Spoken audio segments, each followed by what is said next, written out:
ನಮಸ್ಕಾರ. ಬನ್ನಿ, ಇವತ್ತು ನಾವು ಪರಿಶ್ರಮಕ್ಕೆ ಸಿಗುವ ಫಲದ ಬಗ್ಗೆ ಹೇಳೋ ಒಂದು ತುಂಬಾನೇ ಸ್ಫೂರ್ತಿದಾಯಕ ಕಥೆಯನ್ನ ಕೇಳೋಣ. ಹಾಗಾದ್ರೆ ಒಂದು ಮೂಲಭೂತ ಪ್ರಶ್ನೆ, ಕಷ್ಟಪಡದೆ ಯಶಸ್ಸು ಸಿಗೋಕೆ ಸಾಧ್ಯನಾ?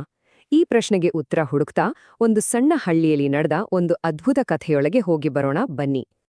ಸರಿ, ಈ ಕಥೆ ಶುರುವಾಗೋದೇ ನಮ್ಮ ಮುಖ್ಯ ಪಾತ್ರಗಳಿಂದ.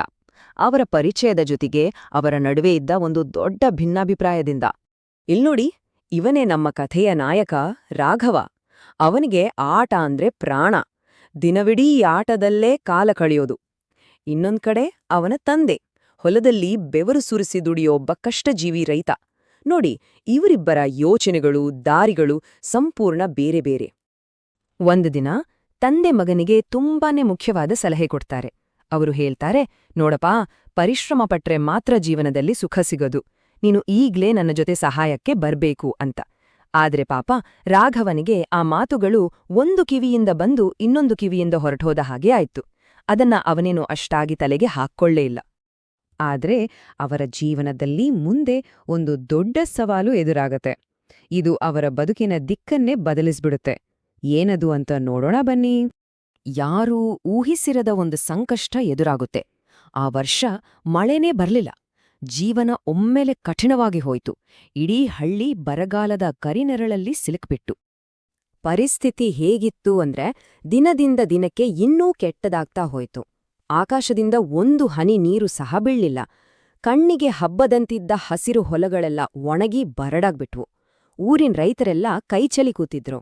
ಆದ್ರೆ ರಾಘವನ ತಂದೆ ಮಾತ್ರ, ಅವರು ಧೈರ್ಯ ಕಳ್ಕೊಳ್ಳಿಲ್ಲ. ಪ್ರತಿದಿನ ತಮ್ಮ ಪ್ರಯತ್ನವನ್ನ ಮಾತ್ರ ಬಿಡದೆ ಮುಂದುವರಿಸ್ತಲೇ ಇದ್ರು. ಸರಿ, ಇದೇ ಸಂಕಷ್ಟ ನಮ್ಮ ಕಥೆಯ ಒಂದು ದೊಡ್ಡ ಟರ್ನಿಂಗ್ ಪಾಯಿಂಟ್ ಆಗುತ್ತೆ. ಯಾಕಂದ್ರೆ ಇದು ನಮ್ಮ ರಾಘವನ ಜೀವನದಲ್ಲಿ ಒಂದು ದೊಡ್ಡ ಬದಲಾವಣೆಯನ್ನೇ ತರತ್ತೆ. ತನ್ನ ಕಣ್ಣು ಮುಂದೆಯೇ ಒಣಗಿದ ಹೊಲ, ದಿನವೂ ಹೋರಾಡ್ತಿದ್ದ ತಂದೆ, ಈ ಕಠಿಣ ವಾಸ್ತವ ರಾಘವನ ಮುಂದಿತ್ತು. ಈಗ ಅವನು ಒಂದು ನಿರ್ಧಾರ ತೆಗೆದುಕೊಳ್ಳಲೇಬೇಕಿತ್ತು. ಹಾಗಾದ್ರೆ ಅವನೇನ್ ಮಾಡ್ದ? ಆಗ ನೋಡಿ, ತಂದೆಯ ನಿರಂತರ ಹೋರಾಟವನ್ನ ನೋಡಿ ರಾಘವನಿಗೆ ತನ್ನ ತಪ್ಪಿನ ಅರಿವಾಗುತ್ತೆ. ಜೀವನದಲ್ಲಿ ಮೊದಲ ಬಾರಿಗೆ ಆಟಕ್ಕಿಂತ ದೊಡ್ಡ ಜವಾಬ್ದಾರಿ ಇದೆ ಅನ್ನೋದು ಅವನಿಗೆ ಅರ್ಥವಾಗುತ್ತೆ. ತಕ್ಷಣ ಅವನು ತನ್ನ ತಂದೆಯ ಬಳಿ ಹೋಗಿ ಹೇಳ್ತಾನೆ, ಅಪ್ಪ, ಇನ್ಮುಂದೆ ನಾನೂ ನಿಮ್ ಜೊತೆ ಕೆಲ್ಸ ಮಾಡ್ತೀನಿ ಅಂತ. ಅವನು ತೆಗೆದುಕೊಂಡ ಆ ಒಂದು ನಿರ್ಧಾರ ಇದೆಯಲ್ಲ, ಅದು ಕೇವಲ ಒಣಗಿದ ಹೊಲವನ್ನ ಹಸಿರಾಗಿಸಿದಲ್ಲ, ಬದಲಾಗಿ ರಾಘವನ ಇಡೀ ಜೀವನವನ್ನೇ ಬದಲಾಯಿಸ್ಬಿಡ್ತು. ಅದು ಹೇಗೆ ಅಂತ ಮುಂದೆ ನೋಡೋಣ. ಅವನು ಕೊಟ್ಟ ಮಾತು ಬರೀ ಮಾತಾಗಿ ಉಳಿಲಿಲ್ಲ. ಅಕ್ಷರಶಃ ರಾಘವನ ಜೀವನದಲ್ಲಿ ಒಂದು ಹೊಸ ಅಧ್ಯಾಯವೇ ಶುರುವಾಯಿತು.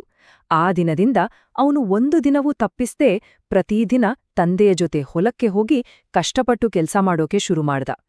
ತಂದೆ ಮಗ ಇಬ್ರೂ ಸೇರಿ ಮಾಡಿದ ಪರಿಶ್ರಮಕ್ಕೆ ನಿಧಾನವಾಗಿ ಫಲ ಸಿಗೋಕೆ ಶುರುವಾಯಿತು. ಒಣಗಿ ಬರಡಾಗಿದ್ದ ಅದೇ ಭೂಮಿಯಲ್ಲಿ ಸಣ್ಣದಾಗಿ ಬೆಳೆ ಚಿಗುರೊಡೆಯಿತು. ಇದು ಇಡೀ ಕುಟುಂಬಕ್ಕೆ ಒಂದು ಹೊಸ ಭರವಸೆಯ ಕಿರಣವಾಗಿತ್ತು. ಅಷ್ಟೇ ಅಲ್ಲ, ಯಾವಾಗ್ಲೂ ಆಟ ಅಂತ ಓಡಾಡ್ತಿದ್ದ ರಾಘವನ ಈ ಬದಲಾವಣೆ ನೋಡಿ ಊರಿನ ಜನಕ್ಕಂತೂ ಆಶ್ಚರ್ಯವೋ ಆಶ್ಚರ್ಯ. ಹೀಗೆ ಒಂದು ವರ್ಷ ಕಳೆಯಿತು. ಅವರ ನಿರಂತರ ಪ್ರಯತ್ನದ ಫಲವಾಗಿ ಕಾಯುತ್ತಿದ್ದ ಆ ನಿಜವಾದ ಪ್ರತಿಫಲ ಕೊನೆಗೂ ಸಿಕ್ಕೇ ಬಿಟ್ಟು. ಆ ವರ್ಷ ಮುನಿಸ್ಕೊಂಡಿದ್ದ ಮಳೆರಾಯ ಕರುಣೆ ತೋರಿದ. ಊರಿಗೆಲ್ಲ ತುಂಬಾನೇ ಚೆನ್ನಾಗಿ ಮಳೆಯಾಯಿತು. ರಾಘವ ಮತ್ತೆ ಅವನ ತಂದೆಯ ಒಂದು ವರ್ಷದ ಕಠಿಣ ಪರಿಶ್ರಮಕ್ಕೆ ಪ್ರಕೃತಿಯ ಆಶೀರ್ವಾದವೂ ಸೇರ್ತು. ಫಲಿತಾಂಶ, ಅವರ ಹೊಲದಲ್ಲಿ ಬಂಪರ್ ಬೆಳೆ. ಅಲ್ಲಿಂದ ಮುಂದೆ ಅವರ ಕುಟುಂಬ ಮತ್ತೆ ಖುಷಿಯಾಗಿ ಜೀವನ ನಡೆಸೋಕೆ ಶುರು ಮಾಡಿತು. ಹಾಗಾದ್ರೆ ರಾಘವನ ಈ ಇಡೀ ಕಥೆಯಿಂದ ನಾವು ಕಲಿಬೇಕಾದ ಮುಖ್ಯ ಪಾಠ ಏನು? ರಾಘವನಿಗೆ ತನ್ನ ಸ್ವಂತ ಅನುಭವದಿಂದ ಒಂದು ದೊಡ್ಡ ಸತ್ಯ ಗೊತ್ತಾಗಿತ್ತು. ಅದೇನಂದ್ರೆ, ಆಟದಿಂದ ಸಿಗುವ ಖುಷಿ ಸ್ವಲ್ಪ ಸಮಯ ಅಷ್ಟೇ, ಆದ್ರೆ ಪರಿಶ್ರಮದಿಂದ ಸಿಗುವ ಯಶಸ್ಸು ಜೀವನ ಪೂರ್ತಿ ಇರುತ್ತೆ. ಅಂದ್ರೆ ಕಷ್ಟಪಡದೆ ನಿಜವಾದ ಫಲ ಯಾವತ್ತೂ ಸಿಗಲ್ಲ ಅನ್ನೋದು ಅವನಿಗೆ ಚೆನ್ನಾಗಿ ಅರ್ಥವಾಗಿತ್ತು.